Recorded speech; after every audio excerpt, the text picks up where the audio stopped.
Hello, welcome to Unit 2, Mini Paper Presentation on Virtual Reality Technology in the Workplace, by Marissa Huth, Ryan Clark, and Aaron Marquez. My name is Michaela and I will be your presenter today. The presentation will showcase a mini paper on virtual reality, which will describe the use of virtual reality in distance education, promises and advantages of using virtual reality, and challenges and disadvantages of using this technology. Additionally, the presentation will illustrate how VR technology will help learners construct their knowledge/achieve the learning objectives. Let's get started. The paper states that VR will change schools and the workplace forever. We are not talking about how you play games or watch movies but how we learn and work. Additionally, that there will be a complete adoption of VR in K-12 in the next 2 to 3 years. The authors focused on VR in the workplace. More companies utilize and invest in VR. VR allows employees to utilize every space as workspace.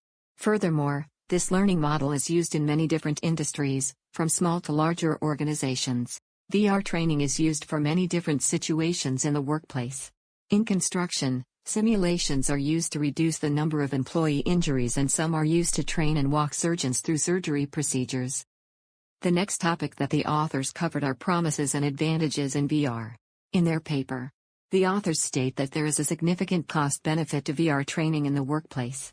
This is due to the availability of courses to a wide audience. VR training can be administered to employees in different locations and reduce the cost of travel and logistical expenses.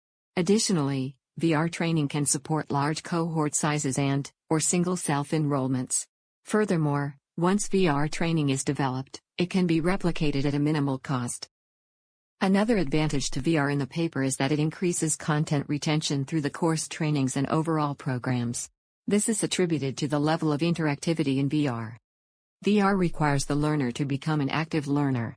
The learner is immersed in an educational environment or scenario and is called to act and engage in the story. In this interactive environment, the learner is also stimulated by the course and environment design, which increase the level of attention and recall. The paper's next section addressed the disadvantages and challenges in VR training in the workplace. One of the common yet under-publicized disadvantages of VR that the paper addresses is sickness. This is a well-known phenomenon primarily found in driving or flying simulations. Motion sickness has been documented from users taking these types of VR training. They result in headaches, nausea, vertigo, and sometimes anxiety well after the training. This can result in a decreased productivity and potential legal issues. Another disadvantage of the VR training in the paper is cost. Although this was also one of the advantages, there is a disadvantage in development costs. VR training is expensive to design, and even more expensive to develop. However, after the initial development costs, then you would start to experience economies of scale. The final section of the paper addresses the impact that VR training has on learning.